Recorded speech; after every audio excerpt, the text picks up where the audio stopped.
Saludos cordiales, queridos hermanos, que la gracia y la misericordia de Dios los bendiga y los guarde siempre, ya en este día lunes 5 de mayo del año 2025.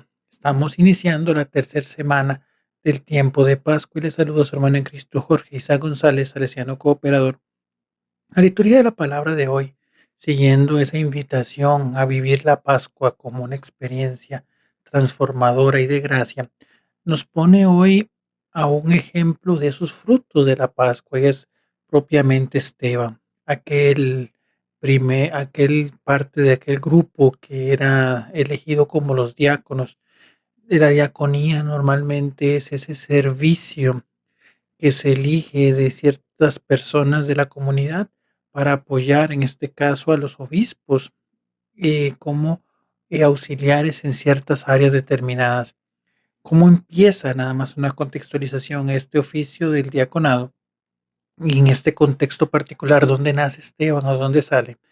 Es cuando la comunidad empieza a crecer. Recordemos que frutos de esa experiencia pascual y ese llamado de Pentecostés que hacía que la comunidad creciera, era esa capacidad de poner todo en común y que al final la situación de cada uno era de toda la comunidad y los bienes se ponían en común y se repartían entre los más que más necesitaban y demás.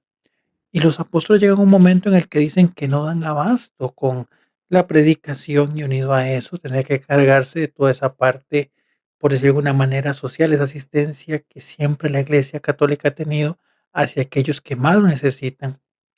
Entonces se toman a 7 personas, 7 hombres de muy buena, em, pues de buen criterios a través dentro de la comunidad y demás, y se les da esa función de encargarse de justamente hacer esa asistencia. Y dentro de ellos, uno de los que más destacaba era justamente San Esteban. Aquí se habla cómo San Esteban defiende la fe. Eso es algo que hoy hemos perdido mucho. Y lo hemos perdido por dos contextos. En primer lugar, por el contexto de el desconocimiento. Hoy es muy difícil poder argumentar ataques o cuestionamientos, tal vez no en un sentido de ataque propiamente, pero sí dudas que pueden generar muchas personas en relación dentro de la fe católica, porque no la conocemos. Y lo segundo, también por los ataques que pueden surgir de una manera ya, ¿cómo llamarlo? Ya artera, que en las redes sociales, pues, abundan. Y evidentemente, al desconocer la fe, también se da un elemento de, empezar a escuchar esas voces que no tienen razón, pero al no tener respuesta de nuestra parte, pues, evidentemente nos puede llevar a la confusión. Entonces, bueno, San Esteban empieza en ese diálogo apologético con estas personas y al final se ven en la necesidad de, pues, sacarle, injuriarlo y calumniarlo, porque no había forma, porque la sabiduría que de él brotaba, producto del Espíritu Santo, era incontestable. Entonces, hoy es lo que encontramos, como dije anteriormente, principalmente en redes sociales, la injuria, la calumnia, las falsas enseñanzas con el objetivo de desacreditar aquello que Cristo ha fundado. Y eso es normal, y eso va a ocurrir siempre. Por eso es importante entender que ante las artimañas que podrán poner en nuestra contra y demás, es aprender a caminar en la voluntad del Señor, es aprender a dejarse, como lo dice el Salmo, a que, a que el Señor guíe nuestros pasos. Y como lo dice la primera frase, aunque los nobles, es decir, la gente más acomodada, la gente más importante, susurren y empiecen a murmurar y a hacer argumentos contra nosotros, al final es las enseñanzas y los mandamientos del Señor lo que nos dan esa fortaleza para mantener y es lo que nos permite seguir adelante. Por eso hay que pedirle al Señor que nos guíe y nos enseñe a comprender aquello que tiene dispuesto para nosotros, que no en pocas oportunidades incluso puede ser ajeno a mis propias voluntades, a mis propias maneras de ver las cosas. Por eso dice la última frase del Salmo que hay que apartarse del camino falso, pedirle al Señor esa gracia y poder elegir la ley y los designios. ¿Qué es propiamente lo que el Evangelio nos viene a traer a colación? Ya estamos meditando el Evangelio según San Juan en el capítulo 6.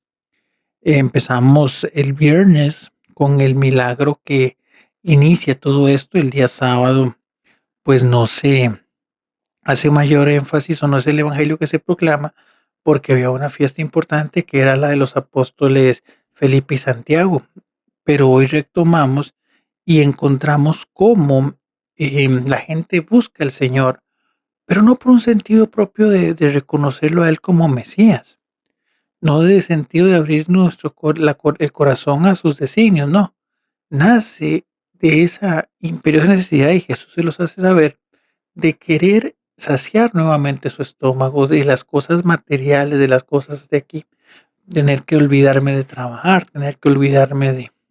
¿Por qué? Porque tengo aquel que me lo puede dar todo materialmente hablando y poder saciar esas necesidades. Que ahorita no es que se ponga en tela de juicio y ni que no se les dé valor. De hecho, volvemos a lo anterior, los diáconos surgen como esa necesidad de asistir a aquel que no tiene alimento, que no tiene, pues no puede cubrir sus necesidades básicas. Y es propio de la iglesia, por eso en las parroquias también existe una pastoral social.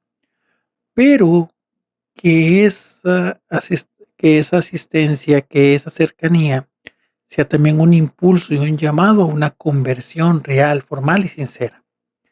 Entonces, es lo que les dice Jesús, o sea, es que ustedes no vienen ustedes no vienen por los signos, ustedes no vienen por la conversión, ustedes no vienen a declararme como un rey de sus vidas, no, ustedes vienen por pan.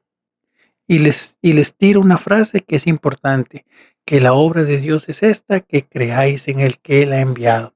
Por eso hablamos mucho del tema del Salmo y de Esteban, que recordemos que Esteban lo celebramos al final del año, el 27 de diciembre, si no me falla la memoria, no, el 26, perdón, como San Esteban protomártir, es decir, Esteban, y creo que en los próximos evangelios se verá el texto, se convierte en el primer mártir de la Iglesia Católica.